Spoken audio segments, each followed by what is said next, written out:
Hello friends, అందరికీ నమస్కారం. Friends, ఈ వీడియోలో ఇప్పుడిప్పుడే 2 తెలుగు రాష్ట్రాలకు సంబంధించిన వెదర్ రిపోర్ట్ అయితే వచ్చిందండి. ఈ వీడియోలో పూర్తి వివరాలైతే తెలుసుకుందాం. ఆంధ్రప్రదేశ్ మరియు తెలంగాణ 2 రాష్ట్రాలకు సంబంధించిన వెదర్ రిపోర్ట్ అనేది మీరు ఎప్పటికప్పుడు పొందాలంటే మన ఛానల్ని సబ్స్క్రైబ్ చేసుకొని రెగ్యులర్గా ఫాలో అవుతుండండి. అలాగే ఈ వీడియోని మీ యొక్క ఫ్రెండ్స్ అండ్ ఫ్యామిలీకి షేర్ చేయడం ద్వారా వాళ్ళు కూడా ఈ విషయాన్ని తెలుసుకుంటారు. ఇక లేట్ చేయకుండా టాపిక్ని స్టార్ట్ చేద్దాం. ఆంధ్రప్రదేశ్ రాష్ట్ర వ్యాప్తంగా రానున్నటువంటి మరో 3 రోజుల పాటు విస్తృతంగా వర్షాలు పడనున్నాయి. ఉత్తర కోస్తాంధ్ర మరియు రాయలసీమ మరియు దక్షిణ కోస్తాంధ్ర జిల్లాలలో మనకు పలుచోట్ల ఈ నెల 6వ తేదీ వరకు మోస్తరు వర్షాలు పడనున్నాయి. ముఖ్యంగా కృష్ణా, గుంటూరు, విశాఖపట్నం, కర్నూలు, నంద్యాల జిల్లాలలో ఇవాల్టి నుంచి భారీ వర్షాలు పడే అవకాశం ఉందని వాతావరణ శాఖ ప్రకటించింది. రాయలసీమ ప్రాంతంలో వడగండ్లు పడే అవకాశాలు ఉన్నట్లు వాతావరణ శాఖ ప్రకటించింది. అదేవిధంగా మనకు గంటకు 30 నుంచి 50 కిలోమీటర్ల వేగంతో ఈదురుగాలులు కూడా వీస్తాయని, విశాఖపట్నం, కృష్ణా, గుంటూరు జిల్లాలలో ఈ వర్షాల తీవ్రత ఎక్కువగా ఉండడమే కాకుండా గంటకు 30 నుంచి 40 కిలోమీటర్ల వేగంతో గాలులు కూడా వీస్తాయని ప్రకటించింది.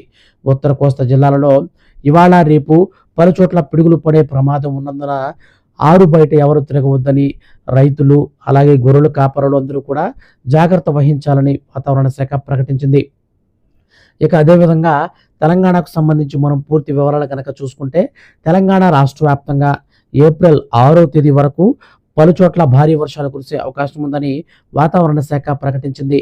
ఇక వర్షాలు కురిసే సమయంలో కొన్ని ప్రాంతాలలో ఉరుములు మెరుపులతో పాటు గంటకు 30 నుంచి 40 కిలోమీటర్ల వేగంతో ఈదురుగాలులు మరియు వడగండ్ల వర్షాలు కూడా కురిసే అవకాశం ఉందని ఐఎండీ అధికారులు అంచనా వేశారు.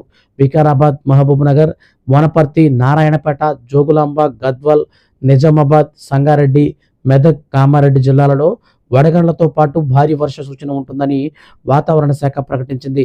ఇక పలుచోట్ల ఈ వర్షాలు కురుస్తున్నటువంటి బీభత్సం కారణంగా తెలంగాణ రాష్ట్ర వ్యాప్తంగా సెలవులను కూడా ప్రకటించినట్లు వాతావరణ శాఖ ప్రకటించింది. పలుచోట్ల ఈదురుగాలులు వీచే అవకాశం ఉండడంతో ప్రజలు అప్రమత్తంగా ఉండాలని, అత్యవసరమైతే తప్ప ప్రయాణాలు చేయవద్దని వాతావరణ శాఖ అధికారులు సూచించారు. తెలంగాణలోని 23 జిల్లాలలో ఉరుములు మెరుపులతో పాటు వర్షాలు పడే అవకాశం ఉన్నందున హైదరాబాద్ వాతావరణ కేంద్రం అలర్ట్ జారీ చేసింది. ఇక ముఖ్యంగా చూసుకున్నట్లయితే ఈ యొక్క వర్షాలు సముద్ర మట్టానికి 0.9 కిలోమీటర్ల ఎత్తులో ఆవర్తనానికి సమాంతరంగా ద్రోణి కొనసాగుతుండడంతో మోస్తరు నుంచి భారీ వర్షాలు పడతాయని వాతావరణ శాఖ ప్రకటించింది. ఇక తెలంగాణలో మనకు చూసుకున్నట్లయితే మలుగు, వరంగల్, వికారాబాద్, రంగారెడ్డి, మేడ్చల్, యాదాద్రి, భువనగిరి, సిద్దిపేట, నల్గొండ, సూర్యాపేట, మనకు భద్రాద్రి, మహబూబాబాద్ జిల్లాలలో ఉరుములు మెరుపులతో పాటు ఎదురుగాలులతో కూడినటువంటి వర్షాలు పలు చోట్ల సంభవిస్తాయని ఈరోజు రేపు వాతావరణానికి సంబంధించి లేటెస్ట్ వెదర్ బులెటిన్ అయితే రిలీజ్ అయింది. ఫ్రెండ్స్, వీడియో కనుక నచ్చితే లైక్ చేయండి. మీ యొక్క ఫ్రెండ్స్ అండ్ ఫ్యామిలీకి వీడియోని షేర్ చేస్తే వాళ్ళు కూడా ఈ విషయాన్ని తెలుసుకుంటారు. లేటెస్ట్ వెదర్ రిపోర్ట్స్ కోసం రెగ్యులర్గా మన ఛానల్ని వాచ్ చేస్తుండండి. Thank you for watching.